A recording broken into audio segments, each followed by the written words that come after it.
le Conseil des ministres a examiné et adopté le projet de décret portant convocation du corps électoral pour les élections présidentielles premier tour. Le décret a pour objet la convocation du collège électoral pour les élections présidentielles premier tour. Il est pris conformément à l'article 48 de la Constitution qui dispose en substance que la convocation des électeurs est faite par décret pris en Conseil des ministres et l'article 31 de la loi numéro 2014-01 du 28 mars 2014 portant régime électoral des élections présidentielles locales et référendaires qui précise que cette convocation a lieu au moins 2 mois avant la date des élections. Ainsi, en prélude à l'élection présidentielle 2016, vous vous rappelez que la Commission nationale indépendante CENI a établi et adopté en plénière le 20 juillet 2015 un chronogramme des élections législatives, présidentielles et locales 2015-2016, dans lequel les élections présidentielles sont prévues pour le 21 février 2016. Le décret convoque donc le collège électoral pour le dimanche 21 février 2016. Il prévoit en outre l'ouverture de la campagne électorale le samedi 30 janvier 2016 à 0h et sa clôture le vendredi 19 février 2016 à 24h. Alors, je voudrais dire que, comme vous le savez, ces élections présidentielles sont couplées aux législatives. Vous allez me demander pourquoi celui concernant les législatives n'a pas été adopté en Conseil des ministres. Il devait être pris par décret simple du président et ce décret a été signé ce jour 15 décembre 2015 par le président de la République et son article 1er dispose que le corps électoral pour les élections législatives est convoqué pour le dimanche 21 février 2016 conformément au chronogramme établi par la Commission électorale nationale indépendante CENI. Je voudrais rappeler que la campagne pour les législatives est aussi ouverte le samedi 31 janvier à 0h et close le vendredi 19 février 2016 à 24h. Ainsi, au titre du ministère de la Justice, le Conseil a adopté le projet de décret modifiant et complétant le décret 2009-073 du 26 février 2009 portant modalité d'application de la loi numéro 2007-5 du 22 février 2007 portant un statut de la magistrature. Ce qu'il faut retenir de ce point, c'est que depuis bientôt 3 ans, le Conseil de discipline des magistrats du siège n'a pu se réunir parce que les textes commandaient que l'ensemble des membres, ils sont au nombre de 16, devaient être totalement présents avant que le dit Conseil siège. Or, à l'épreuve des faits, nous n'avons jamais pu réunir l'ensemble des membres de ce Conseil et étant une émanation du Conseil supérieur de la magistrature qui lui-même devait siéger au 2 tiers de ses membres, le projet de décret permet donc au Conseil de discipline des magistrats du siège de pouvoir se réunir une fois que les 2 tiers du quorum est obtenu. Il permettra donc de lever le blocage sur le fonctionnement de cette institution très importante qui garantit, vous le savez, l'indépendance et l'intégrité des magistrats. Au titre du ministère de la Santé publique, le Conseil a examiné et adopté le projet de loi modifiant et complétant l'ordonnance 92-013 du 6 avril 1992 portant création d'un établissement public à caractère administratif dénommé École nationale de santé publique de Niamey. Ce texte vise simplement à changer de nom à l'ENSP. Il portera désormais le nom de quelqu'un que vous connaissez tous, de très célèbre, M. Damouri Zika. Donc, la loi, une fois adoptée, l'ENSP de Niamey deviendra l'École nationale de santé publique Damouri Zika.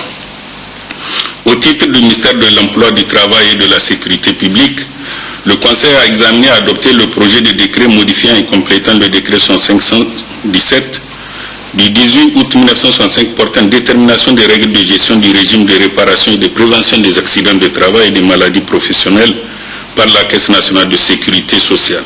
C'est un texte très important attendu par l'ITN et l'ensemble des travailleurs de ce pays. Et il s'agit simplement, au regard du démarrage, comme vous le savez, de beaucoup d'activités industrielles et minières dans notre pays, notamment dans le secteur des industries extractives, hors pétrole, gaz, qui viennent s'ajouter déjà à l'exploitation de l'uranium et du charbon, de réviser donc la liste des maladies d'origine professionnelle pour permettre plus adéquate et plus complète des travailleurs exposés, comme vous le savez, à beaucoup de maladies d'origine professionnelle. Au titre maintenant des mesures nominatives, le Conseil a examiné et adopté les mesures individuelles suivantes. Au titre du ministère de la Culture, des Arts et Loisirs, M. Lawali Abdoubaki, inspecteur de l'enseignement du premier degré, matricule 43 496-P, est nommé conseiller technique du ministre de la Culture en remplacement de Mme Rabi Arzika. Au titre du ministère des Enseignements professionnels et techniques, M. Abdou Germa Lawal, ingénieur électromécanicien, matricule 67-275-V, est nommé directeur général du Fonds d'appui à la formation professionnelle et à l'apprentissage au ministère des Enseignements professionnels et techniques. Au titre du ministère du Développement communautaire et de l'aménagement du territoire, M. Bana Amadou, directeur administratif, matricule 56-194-D, est nommé conseiller technique de la ministre du Développement communautaire et de l'aménagement du territoire. Madame Kapo Boukari Adjaratou, directrice administrative, matricule 52-152-X, est nommée directrice des organisations non gouvernementales et des associations de développement au ministère du Développement communautaire et de l'aménagement du territoire. Monsieur Oumarou Moussa, directeur administratif, matricule 62-330-S, est nommé directeur de l'aménagement régional au ministère du Développement communautaire et de l'aménagement du territoire. Au titre du ministère de l'Agriculture, M. Abdou Cheibou, ingénieur agronome, est nommé directeur des études et de la programmation au ministère de l'Agriculture. Au titre du ministère des Postes, des Télécommunications et de l'économie numérique, M. Boubacar Issouf Jibo, ingénieur des télécommunications, matricule 63-545-S, est nommé directeur général de l'École supérieure des télécommunications EST au dit ministère. M. Adraou Ibrahima, ingénieur des télécommunications, matricule 46-156-U, est nommé directeur des technologies de l'information au ministère des Postes. M. Ibrahim Mahaman, directeur administratif, matricule 103-615-P, est nommé directeur des ressources humaines au ministère des Postes et des Télécommunications. Au titre du ministère de l'Environnement, de la Salubrité urbaine et du Développement durable, M. Harouna Ali, ingénieur des eaux et forêts, matricule 102-986-K, est nommé secrétaire général adjoint au ministère de l'Environnement. Au titre du ministère de la Santé publique, M. Mohamed Sani Hassan, docteur en soins infirmiers, matricule 60-423-E, est nommé secrétaire général de l'École nationale de santé publique de Niamey et NSP au ministère de la Santé publique. Au titre du ministère de la Justice, M. Issa Tahirou, représentant de l'Assemblée nationale, est nommé membre de la Commission nationale des droits humains en remplacement de M. Issoufou Sidibé. Enfin, au titre du ministère de l'Intérieur, M. Ayouba Abdourahman, contrôleur général de police, matricule 48-826, est nommé directeur des renseignements généraux à la direction générale de la police. M. Abachi Salifou, commissaire divisionnaire de police, matricule 43-231, est nommé directeur des ressources humaines à la direction générale de la police. M. Boubacar Rabi Oudadi, commissaire divisionnaire de police, matricule 113-339, est nommé directeur de la police judiciaire à la direction générale de la police. Voilà la substance de ce conseil. Voilà, mesdames, messieurs, pour ce conseil. Et comme vous l'avez suivi, le président de la République, chef de l'État, Issoufou Mahamadou, a signé un décret portant convocation du corps électoral pour les élections législatives. Au terme de ce décret, le corps électoral pour les élections législatives est convoqué le dimanche 21 février 2016, conformément au chronogramme établi par la Commission électorale nationale indépendante CENI. La campagne électorale, elle, est ouverte le samedi 30 janvier 2016 à 0h et close le vendredi 19 février 2016 à 24 heures. Justement, par rapport à cette convocation du corps électoral, le ministre de la Justice, garde des Sceaux, porte-parole du gouvernement, a tenu à informer l'opinion nationale et internationale du retrait des représentants de l'opposition du comité chargé de l'audit du fichier électoral, ce qui était pourtant sa propre exigence. Le ministre Maro Amadou. Vous savez que le CFEB a donc élaboré et nous a présenté le fichier le vendredi passé en réunion du CNF, le Conseil national du fichier. Et à cette occasion, et suite à ce que tout le monde sait, l'opposition avait exigé donc que le fichier puisse être audité. Vous étiez pour la plupart présents à cette réunion qui a duré juste tard dans la nuit. Et en conclusion, le Premier ministre président du CNF avait accepté le principe que dans les délais qui nous restent, cet audit puisse se faire. Et c'est ainsi que il fut convenu de créer d'abord un comité dont la mission serait de définir les termes de référence de la mission d'audit, de choisir l'auditeur et que le même comité ait en charge le contrôle du travail d'audit. À cet effet, par arrêté numéro 218/PM du 14 décembre 2015, fut créé le comité chargé de l'élaboration des termes de référence et du suivi des travaux de l'audit du fichier électoral. Le comité est composé ainsi qu'il suit. Évidemment, à chaque fois, et pour simplifier la tâche, ce comité a presque toujours une composition tripartite. Majorité, opposition et ce qu'il est convenu d'appeler les partis non affiliés. Ainsi, au titre de la majorité, vous avez Dr Zulkarnain Alzuma Maïga, M. Boubacar Sabo, M. Sidati Hassimi, personne ressource, M. Li Ousmane, personne ressource, toujours au titre de la majorité. Maintenant, au titre des partis non affiliés, vous avez M. Ambali Dodo, M. Abdoumaman Lawan, et chacun étant assisté de personnes ressources, et aussi ont désigné deux, dont M. Koroné Massani et M. Salissou El-Hadj Souley. Au titre de l'opposition, vous avez M. Moussa Harouna et M. Hassoumi Harouna Jibo, et leurs personnes ressources sont Dr Soumana Harouna, Doro Adamou Sekou et M. Lawali Kader, que vous connaissez, qui est le secrétaire permanent du CNF et du Conseil national de dialogue politique. Le comité devait déposer son travail le vendredi 18 décembre. Et pour cela, les TDR, ce groupe comprenant évidemment l'opposition, a pu se réunir. Ils ont défini les termes de référence de cet audit qui fondamentalement est basé sur les mêmes critiques faites par l'opposition et reconnues, il faut le dire, par les partis membres de la majorité et qui portaient essentiellement sur ce que les gens ont alors appelé les bureaux de vote manquants, les bureaux de vote surchargés ou incomplets, des inversions des bureaux de vote entre localités, c'est-à-dire après le colisage des listes qui devaient être à gauche se sont retrouvées à droite. C'était des choses qui étaient connues, même si une enquête n'a pas pu établir qui était à l'origine de ce que nous, au gouvernement, on appelle un sabotage pur et simple. Et identifier également les incohérences entre électeurs et bureaux de vote, les cas de doublons d'électeurs et de listes, incohérence entre le nombre d'inscrits et la liste affichée, les bureaux de vote dits fictifs, des ajouts des électeurs non justifiés.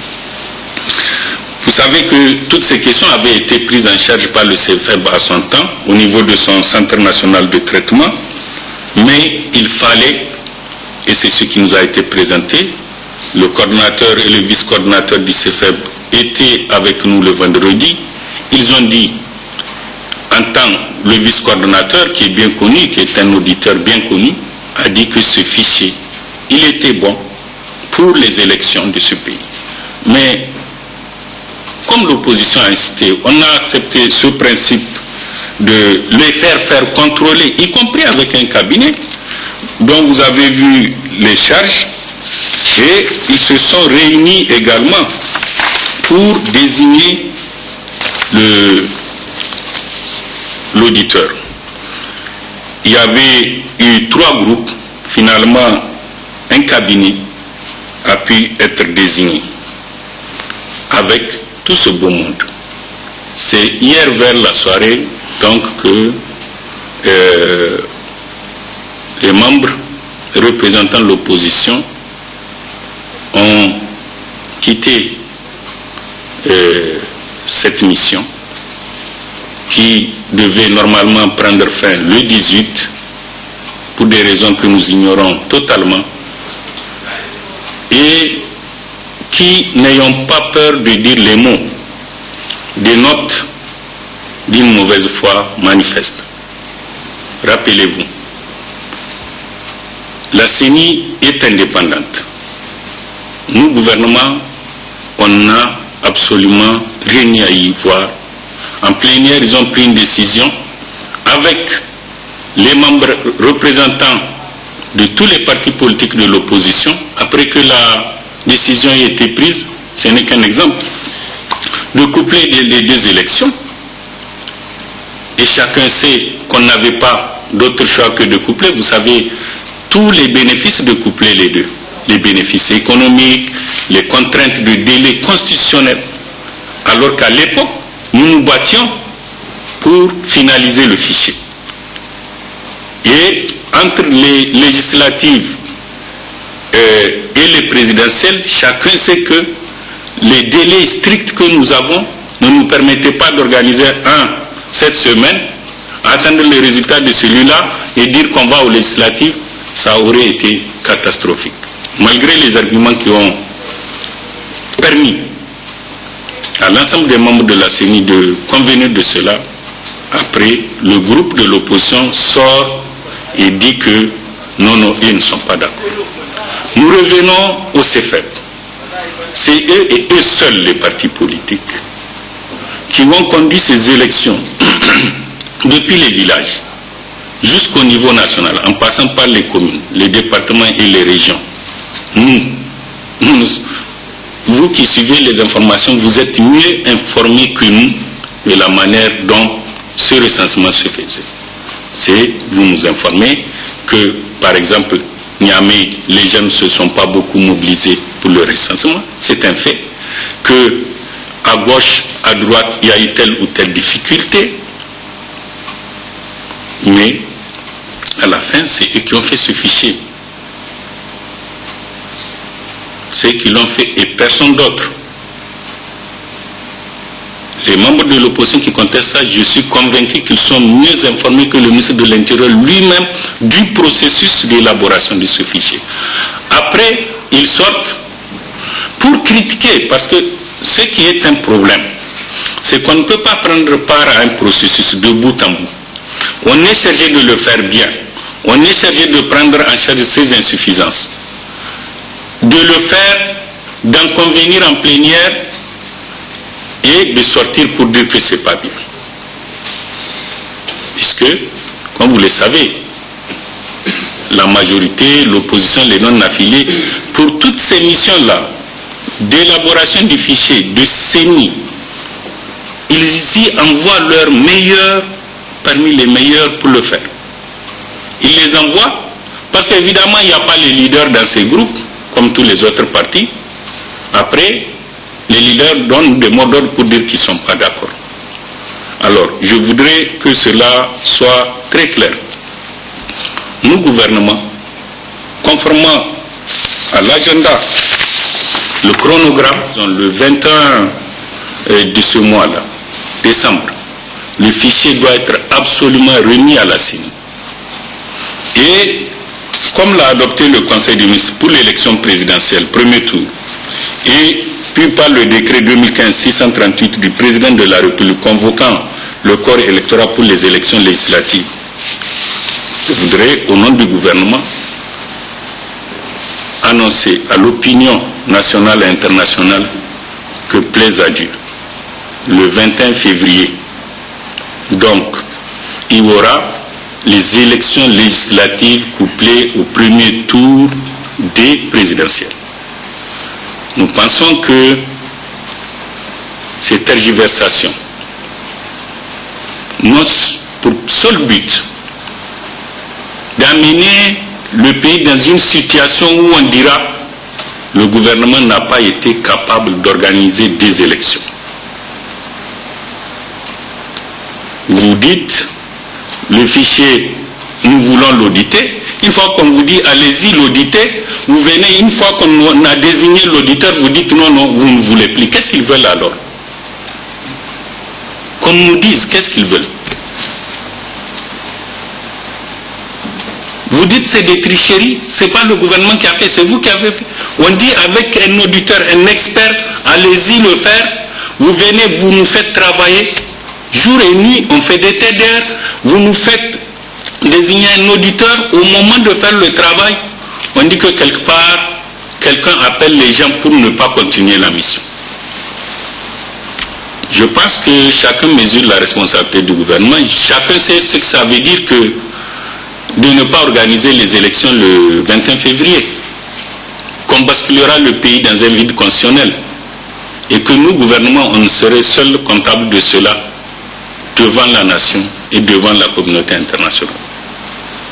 C'est pour cela que les urnes seront en place. Ce n'est pas mon rôle, ce n'est pas le rôle du gouvernement, c'est le rôle d'une institution indépendante que la CENI. Nous, notre devoir, c'est de dire que c'est convoqué pour l'élection présidentielle par le Conseil des ministres pour le 21 février et les législatives par décret du président de la République le 21 février.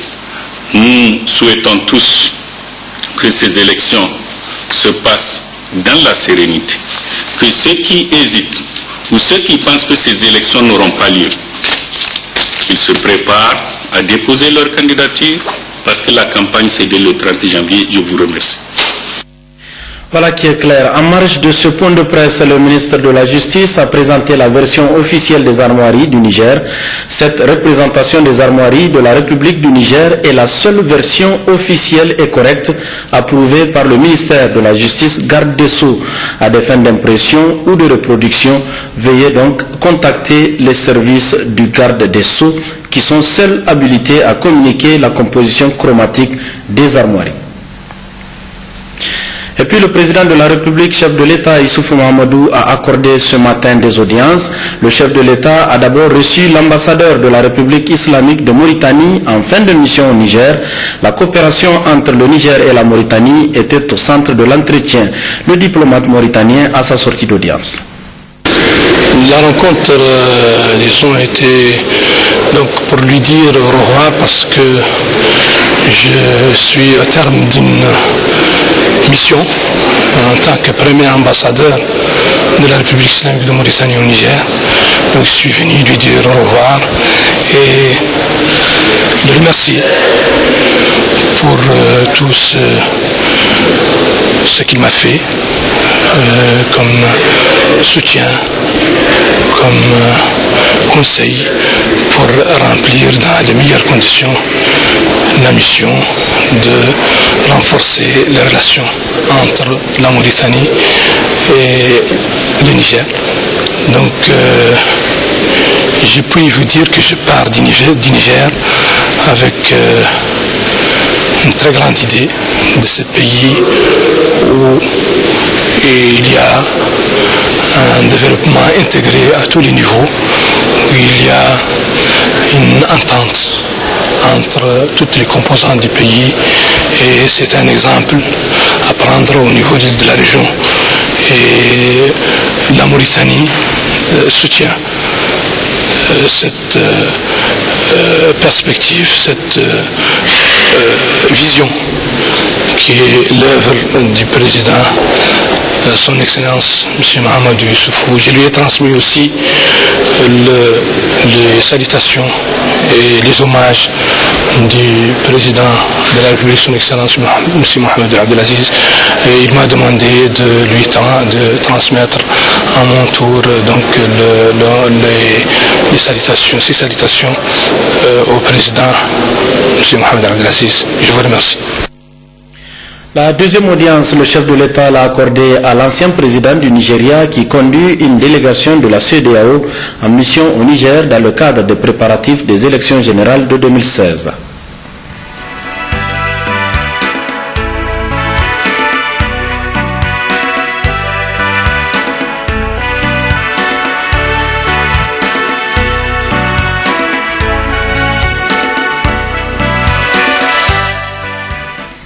Toujours à la présidence de la République, dans l'après-midi, le chef de l'État Issoufou Mahamadou a reçu en audience le président de la Banque ouest-africaine de développement, Christian Adovelande.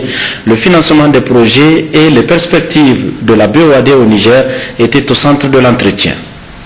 On fait le tour des projets en cours d'exécution et des projets en perspective au Niger. Sur les projets en cours d'exécution, nous avons aujourd'hui, en matière de projets routiers, 6 projets en cours d'exécution qui se déroulent très très bien. Sur les projets énergétiques, nous en avons 5, dont 2 sont déjà terminés, 2 sont en cours d'exécution. Il s'agit notamment de la centrale de 100 MW. D'ici quelques jours, nous allons boucler avec la première tranche de 60 MW et les questions de mettre en place les 20 MW additionnels de sorte qu'on puisse en avoir 100.